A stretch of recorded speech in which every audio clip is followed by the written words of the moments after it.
안녕하세요. 오늘 저희가 함께 파고들 자료는 2022년 사이언스지에 실린 아주 흥미로운 논문입니다. 131명의 뇌를 분석해서 우리 뇌세포의 평생에 걸쳐 어떤 유전적 변화, 즉 돌연변이가 생기는지 추적한 연구인데요. 네, 이 자료는 단순히 우리 뇌가 어떻게 늙어가는지를 보여주는 데 그치지 않습니다. 자폐 스펙트럼 장애 같은 신경 발달 질환이 뇌세포에 이런 미세한 돌연변이와 어떤 관련이 있을 수 있는지 그 연결고리를 파고들었다는 점에서 의미가 깊습니다. 전장유전체 시퀀싱이라는 아주 정밀한 기술을 사용했다고 들었습니다. 맞습니다. 그래서 뇌 조직의 DNA를 아주 상세하게 들여다볼 수 있었죠. 좋습니다. 그래서 이번 탐구의 목표는 명확합니다. 우리 뇌의 이런 체세포 돌연변이가 과연 얼마나 흔한지, 그리고 왜 어떤 사람의 뇌에서는 유독 수백 개에 달하는 돌연변이가 발견되는지, 마지막으로 이 미세한 변화들이 자폐증 같은 질환과 실제로 어떤 기능적 관계를 맺고 있는지, 그 결과와 의미를 집중적으로 한번 파헤쳐 보겠습니다. 네. 자, 그럼 가장 기본적인 질문부터 시작해보죠.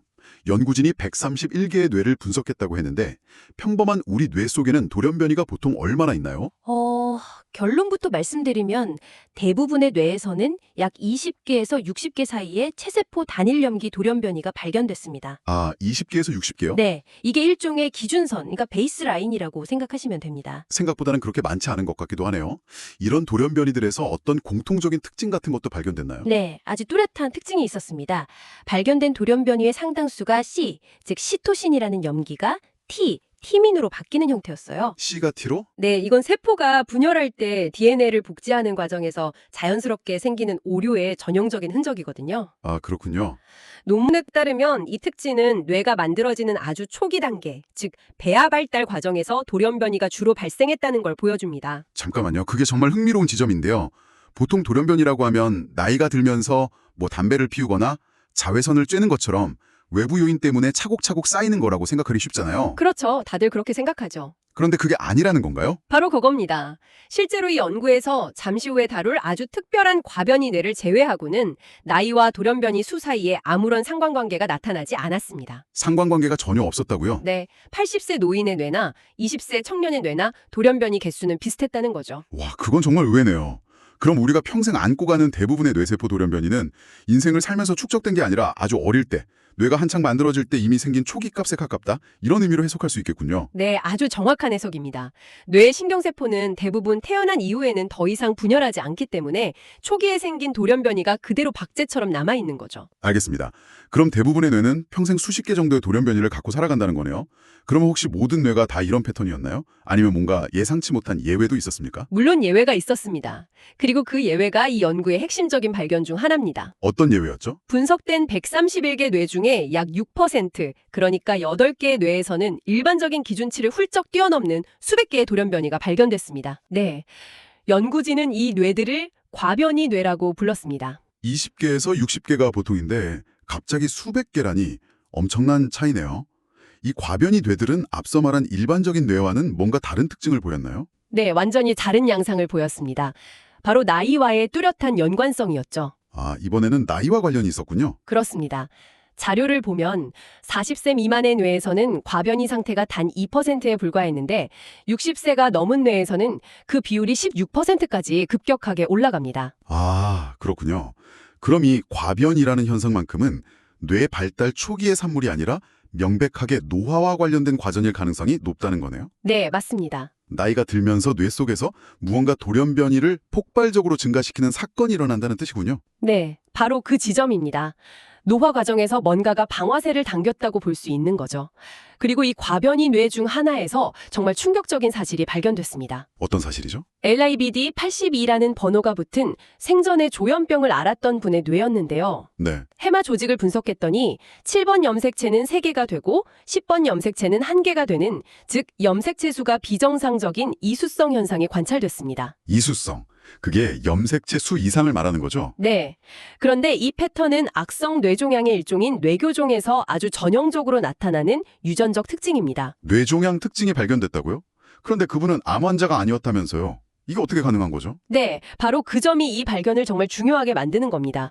임상 기록상 이분은 평생 뇌종양 진단을 받은 적이 전혀 없었습니다. 그럼 이게 뭘 의미하는 건가요? 임상적으로 암이 되기 훨씬 전부터, 어쩌면 수년 혹은 수십 년 전부터 뇌세포 수준에서는 이미 암으로 가는 길이 열리고 있었을 수 있다는 겁니다. 와, 그러니까 암 진단을 받은 적도 없는 평범한 사람의 뇌 속에 수십 년 뒤에 터질지 모를 일종의 유전적 시한폭탄이 이미 들어있을 수 있다는 뜻이군요. 이건 정말 놀라운데요? 그렇습니다. 이 과변이 현상이 초기 단계의 암 발생 과정과 아주 밀접하게 관련되어 있을 수 있다는 강력한 증거가 되는 거죠. 그렇다면 가장 중요한 질문이 남네요. 도대체 왜 특정 뇌에서만, 그것도 나이가 들면서 돌연변이가 이렇게 폭발적으로 늘어나는 걸까요? 그 원인이 뭔가요? 연구진은 이 현상을 세포 계통의 클론 확장이라는 과정으로 설명합니다. 클론 확장이요? 네, 이 개념을 이해하는 게 굉장히 중요합니다. 어떤 과정이죠? 뇌 속의 수많은 세포 중 어느 하나가 우연히 생존이나 분열에 아주 유리한 돌연변이를 얻게 되는 겁니다. 예를 들어 성장 억제 신호를 무시해라 같은 종류의 돌연변이죠. 아, 세포가 더 잘 자라게 만드는 돌연변이? 네, 이런 돌연변이를 드라이버 돌연변이라고 부릅니다. 이 드라이버 돌연변이를 획득한 세포는 주변의 정상 세포들보다 더 빠르고 많이 분열해서 자기 자신을 계속 복제하기 시작합니다. 하나가 둘이 되고 둘이 넷이 되고. 그렇죠. 결국 유전적으로 똑같은 세포 집단, 즉 클론이 하나의 구역을 형성하게 되는 거죠. 아, 알겠습니다. 그러니까 원래는 수많은 세포 중 하나에 불과했던 돌연변이 세포가 자기 혼자 엄청나게 증식하면서 세력을 넓히는 거군요. 정확히 그렇습니다. 우리가 분석하는 뇌 조직 한 조각에는 수백만 개의 세포가 섞여 있습니다. 평소에는 돌연변이 세포가 한두 개 있어도 그냥 묻혀버리죠. 네, 그렇죠. 하지만 클론 확장이 일어나면 그 돌연변이를 가진 세포가 수십만 개로 불어나니까 조직 전체를 분석했을 때 마치 수백 개의 돌연변이가 한꺼번에 짠! 하고 나타난 것처럼 보이는 겁니다. 아하, 그게 바로 과변이 현상의 실체군요. 정말 명쾌한 설명이네요. 그럼 이 클론 확장 가설을 뒷받침할 만한 증거도 발견됐나요? 물론입니다. 아주 강력한 증거가 나왔습니다. 과변이 뇌들을 분석해보니 암 유발 유전자로 아주 잘 알려진 유전자들, 예를 들어 NRAS, mTOR, T2, DNMT3A 같은 유전자에서 다 유명한 암 유전자들이네요. 네, 바로 그 유전자들에서 기능에 손상을 주는 해로운 돌연변이가 발견될 확률이 일반 뇌보다 통계적으로 훨씬 높았습니다. 특히 제가 자료를 보면서 정말 놀랐던 부분은 NC7과 TS9이라는 번호가 붙은 서로 다른 두 사람의 과변이 뇌에서 암과 관련이 깊은 NRAS 유전자에 네, 정확히 동일한 위치의 돌연변이가 발견되었다는 점입니다. 이건 절대 우연이라고 볼 수 없겠는데요. 맞습니다. 그 특정 위치에 돌연변이가 생기면 세포 성장에 아주 강력한 이점을 준다는 걸 의미하죠. 클론 확장을 일으키는 핵심 드라이버 돌연변이라는 가설에 큰 힘을 실어주는 결과입니다. 그렇군요. 그런데 흥미롭게도 이 클론 확장이 시작된 시점은 뇌마다 달랐습니다. 시점이 달랐다는 건 어떤 의미인가요? 과변이 뇌 중 하나인 NC7의 경우를 보죠. 이 뇌에서는 드라이버 돌연변이가 대뇌피질, 선조체 등 여러 뇌 영역에서 아주 광범위하게 발견됐습니다. 특히 게제뉴런이라는 특정 종류의 신경세포에서 매우 높은 빈도로 나타났어요. 계제 뉴런이요? 그게 뭔가요? 배아 발달 과정에서 뇌 특정 지역에서 생성된 뒤에 뇌 전체로 넓게 이동해서 자리를 잡는 특징이 있습니다. 아하, 그렇다면 돌연변이계 뇌 전체에 퍼져 있는 계제 뉴런에서 공통적으로 발견됐다는 건 그 계제 뉴런의 조상세포 단계에서, 즉 뇌가 만들어지는 아주 이른 시기에 클론 확장이 시작됐고 맞습니다. 그 후손 세포들이 뇌 전체로 퍼져나갔다고 추정할 수 있겠군요. 바로 그겁니다. NC7의 경우는 생애 초기에 일어난 사건이라는 거죠. 반면에 다른 과변이 뇌들에서는 돌연변이가 해마 같은 특정 뇌 영역에만 국한되어 나타났습니다. 아, 일부 지역에만요. 네, 이는 배아 시기가 아니라 생애 후반기에 특정 뇌 부위 안에서만 국소적으로 클론 확장이 일어났을 가능성을 보여줍니다. 앞서 이야기한 노화와의 연관성과도 딱 들어맞는 결과죠. 자, 그럼 이제 이 연구의 또 다른 한 축으로 넘어가 보겠습니다. 지금까지는 주로 노화와 관련된 과변이 현상을 살펴봤는데요. 이건 후천적인 과정에 가깝잖아요. 네, 그렇죠. 그런데 이 연구가 던진 또 다른 중요한 질문은 선천적인 신경 발달 질환, 바로 자폐 스펙트럼 장애, ASD였습니다. 여기서는 완전히 다른 이야기가 펼쳐진다면서요? 네, 양상이 전혀 다릅니다. 결론부터 말하면 ASD 환자의 뇌에서는 돌연변이의 개수 자체는 일반인과 차이가 없었습니다. 개수에는 차이가 없었다고요? 네, 과변이 현상도 발견되지 않았고요. 그럼 아무 관련이 없는 것 아닌가요? 그래서 연구진이 다른 곳을 파고들기 시작했죠. 돌연변이의 양이 아니라 질, 즉 돌연변이가 어디에 위치하고 어떤 기능적인 영향을 미치는지에 집중한 겁니다. 아, 위치와 기능. 네, 특히 단백질을 만드는 유전나무가 담긴 부분이 아니라 그 주변에서 유전자 발현을 조절하는 비유전 영역을 들여다봤습니다. 유전자의 스위치 역할을 하는 부분을 조사했다는 거군요. 그렇습니다. 그 중에서도 유전자 발현을 멀리서 증폭시키는 인핸서 유사 영역을 집중 분석했습니다. 그리고 마침내 통계적으로 의미 있는 차이를 발견했습니다. 어떤 차이였죠? ASD 환자의 뇌에서는 돌연변이로 인해 이 인핸서 영역 안에 새로운 전사인자 결합 부위가 만들어지는 경향이 대조군보다 훨씬 높게 나타났습니다. 전사인자 결합 부위가 새로 생긴다는 게 무슨 뜻인가요? 그게 왜 문제가 되는 거죠? 전사인자는 특정 유전자의 발현을 조절하는 단백질입니다. 특정 DNA 서열, 즉 결합 부위에 달라붙어서 그 유전자가 더 많이 발현되게 하거나 덜 발현되게 하죠. 네. 그런데 원래는 없던 결합 부위, 그러니까 전사인자가 붙을 자리가 돌연변이로 인해 갑자기 생겨버리면 어떻게 될까요? 원래는 조절되지 않아야 할 유전자가 갑자기 조절되기 시작할 수도 있겠네요. 바로 그겁니다. 뇌발달처럼 수천 개의 유전자가 정해진 시간과 장소에서 정확한 양만큼 켜지고 꺼져야 하는 아주 정교한 과정에서는 이런 작은 변화 하나가 전체 시스템을 교란시킬 수 있는 거죠. 그렇군요. 그리고 이 연구에서 가장 결정적인 결과는 이 새로 생긴 결합 부위가 특정 전사인자와 아주 집중적으로 관련이 있었다는 점이었죠? 네, 맞습니다.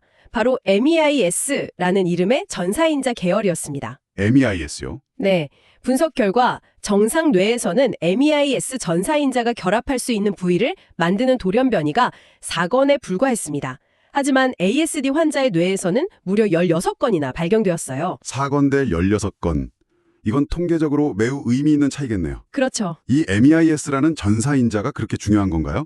뇌 발달에서 어떤 역할을 하는데요? MEIS는 뇌 발달의 핵심 조절인자 중 하나입니다.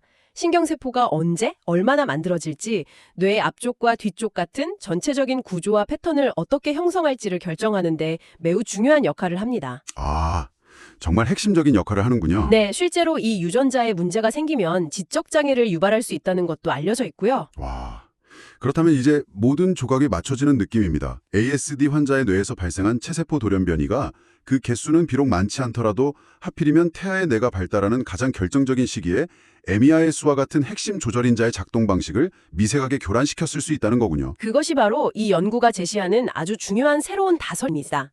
무작위적으로 발생하는 것처럼 보이는 체세포 돌연변이가 어떻게 특정 질환의 발병 과정과 이렇게 정교하게 연결될 수 있는지를 보여주는 거죠. ASD의 원인이 부모에게 물려받은 유전자뿐만 아니라 이런 체세포 돌연변이에 의해서도 영향을 받을 수 있다는 강력한 증거를 제시한 셈이네요. 맞습니다. 오늘 함께 파고든 내용을 한번 정리해 보겠습니다. 우리 대부분의 뇌는 발달 과정에서 수십 개의 체세포 돌연변이를 갖게 되는데 이건 주로 생애 초기에 발생해서 나이와는 큰 관련이 없다는 걸 확인했습니다. 하지만 일부 사람들의 뇌에서는 노화와 함께 특정 세포가 비정상적으로 증식하는 클론 확장이 일어나면서 수백 개의 돌연변이를 축적하는 과변이 상태가 될 수 있었습니다. 그리고 이 과정은 실제 암이 발생하기 수십 년 전부터 시작될 수 있는 일종의 전암 단계와 유사하다는 점도 봤습니다. 인핸서 영역에 생긴 돌연변이가 MEIS와 같은 중요한 조절 시스템을 교란시킬 수 있다는 새로운 가능성을 확인했습니다. 결국 우리 뇌의 운명은 타고난 유전자뿐만 아니라 우리 몸 안에서 평생에 걸쳐 일어나는 이 역동적인 체세포 돌연변이 역사와도 깊은 관련이 있다는 것을 보여준 연구라고 할 수 있겠습니다. 네, 그렇습니다. 마지막으로 여러분이 한번 생각해 볼 만한 질문을 남기며 마무리하겠습니다. 이 논문은 노화와 관련된 과변이가 성인 뇌에서 뉴런을 지지하고 뇌 기능을 유지하는 신경교 세포가 증식하는 과정과 관련이 있을 수 있다고 추측합니다. 뇌의 유지보수 과정이요. 네. 만약 뇌의 건강을 유지하기 위한 이 정상적인 세포 분열 과정이 역설적으로 돌연변이를 축적시키고 클론 확장을 유발하는 기회가 된다면 이 현상이 알츠하이머병과 같은 퇴행성 뇌질환이나 우리가 일반적으로 겪는 인지 노화 과정에는 과연 어떤 영향을 미치고 있을까요? 정말 중요한 질문이네요. 이 자료가 직접적인 답을 주진 않지만 앞으로 우리가 풀어야 할 매우 중요한 질문을 던지고 있습니다.